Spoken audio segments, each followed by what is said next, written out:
Ya, dengan spontan tamu tersebut nggak percaya apa yang Abah jelaskan saat itu. Nah, untuk membuktikan omongan Abah, lalu orang itu diajak masuk ke kamar Abah. Apa kata beliau? Ada satu amalan yang sering beliau lakukan saat menerima tamu.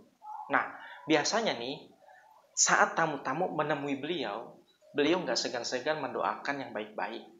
Ada yang sekedar konsultasi, ada yang minta amalan sholawat, dan yang paling sering adalah, dan ini nih, yang paling banyak dilihat oleh santri. Saat bertemu beliau, selalu minta doa dan ditiupkan doa tersebut ke dalam sebotol air.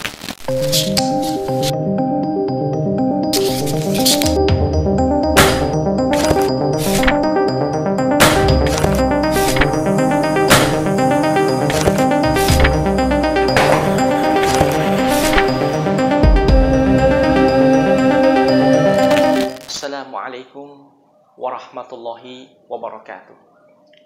Alhamdulillahirabbil alamin. Wassalatu wassalamu ala sayyidina Muhammadin habibi rabbil alamin, ibabil muttaqin, sayyidil anbiya'i wal mursalin, sayyidina wan nabiyina Muhammadin sallallahu alaihi wa ala alihi wa ashabihi wa sallama tasliman katsira, amma ba'du. Sahabatku yang dirahmati Allah Subhanahu wa taala, pada video kali ini kita akan mengetahui tentang kisah orang yang penasaran mengamalkan sholawat Syajaratun Nuqut. Tapi sebelumnya, bagi kalian yang baru bergabung di channel ini, jangan lupa manfaatkan satu jari kalian untuk dukung channel ini dengan cara subscribe. Kalaupun kalian suka dengan video ini, silakan like dan share demi perkembangan syiar Islam yang lebih luas.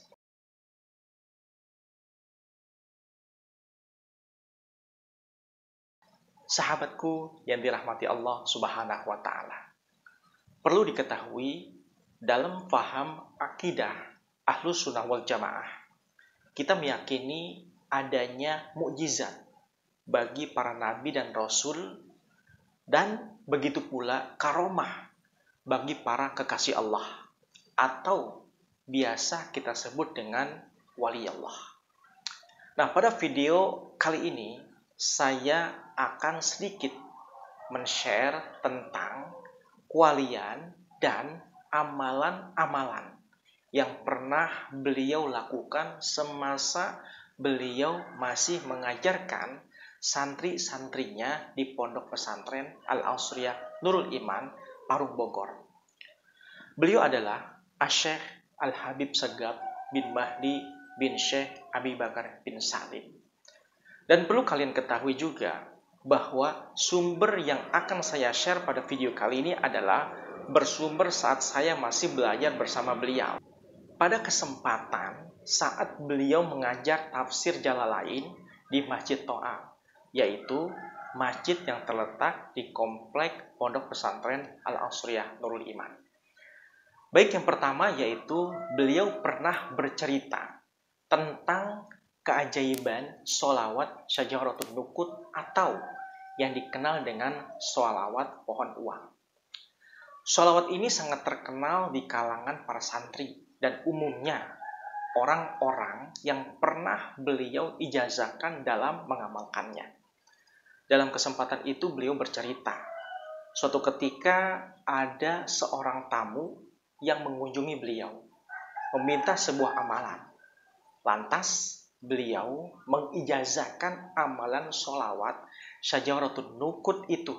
Kemudian setelah mengijazahkan sholawat itu, beliau pun menjelaskan kepada orang tersebut bahwa siapa orang yang mengamalkan ini sholawat, maka akan memiliki pohon uang di depan rumahnya. Ya, dengan spontan tamu tersebut nggak percaya apa yang Abah jelaskan saat itu. Nah, untuk membuktikan omongan Abah, lalu orang itu diajak masuk ke kamar Abah. Apa kata beliau? Nih, coba gimana? Kamu lihat tuh pohon uang itu. Sambil tercengang, tamu itu bilang, ya Bib, ada. Lalu Abah mengarahkan ke sisi tempat lain sambil menunjuk ke arah jendela kamarnya, dan di luar jendela tampak pohon yang penuh dengan uang dan berdaun uang juga.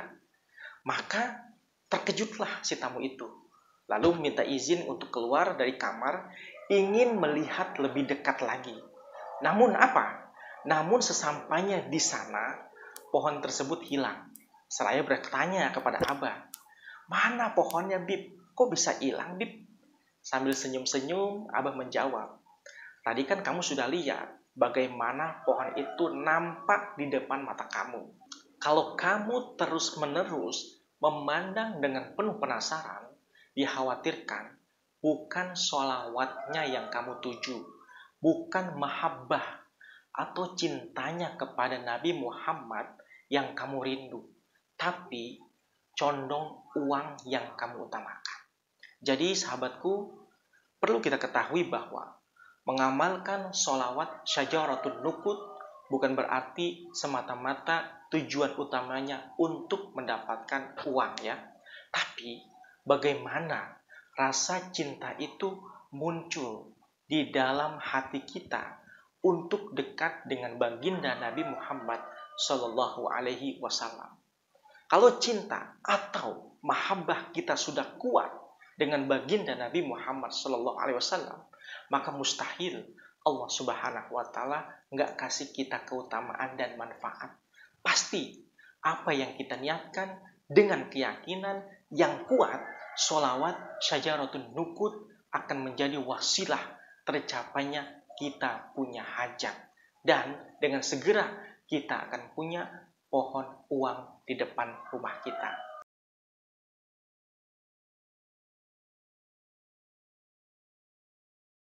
Sahabatku yang dirahmati Allah Subhanahu wa Ta'ala. Kemudian selanjutnya yaitu yang kedua, ada satu amalan yang sering beliau lakukan saat menerima tamu. Nah, biasanya nih saat tamu-tamu menemui beliau nggak segan-segan mendoakan yang baik-baik. Ada yang sekedar konsultasi, ada yang minta amalan sholawat, dan yang paling sering adalah, dan ini nih yang paling banyak dilihat oleh santri, saat bertemu beliau selalu minta doa dan ditiupkan doa tersebut ke dalam sebotol air. Itu yang sering beliau lakukan. Terus apa sih yang beliau baca saat meniupkan air ke dalam botol itu? Beliau pernah kasih tahu bacaan yang sering beliau ucapin saat itu adalah Ya ayyuhal ma inna zamzama yukri'u alaika salam. Sekali lagi, Ya ayyuhal ma inna zamzama yukri'u alaika salam. Ini amalan sering beliau baca saat mendoakan tamunya ketika meminta air. Dan beliau pun mengijazahkan kepada santrinya, jika kita hendak minum, sebaiknya kita membaca basmalah dan dilanjutkan dengan bacaan Ya ayyuhal ma inna zamzama yukri'u alaika salam. Nah, apa sih maknanya? Maknanya adalah, wahai air, sesungguhnya sumur Zam-Zam itu menyampaikan salam untukmu.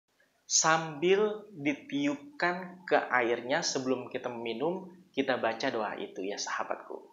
Ini artinya, insya Allah, dengan bacaan itulah akan menjadi wasilah kebaikan, sebagaimana kebaikan yang terkandung di dalam jernihnya air Zam-Zam. Mudah-mudahan Allah Subhanahu wa Ta'ala memberikan kita kemudahan dalam mengamalkan apa yang beliau Asy-Syaikh Al-Habib Sagaf bin Mahdi bin Syekh Abi Bakar bin Salim ijazahkan kepada kita. Wallahu a'lam bishawab. Assalamualaikum warahmatullahi wabarakatuh.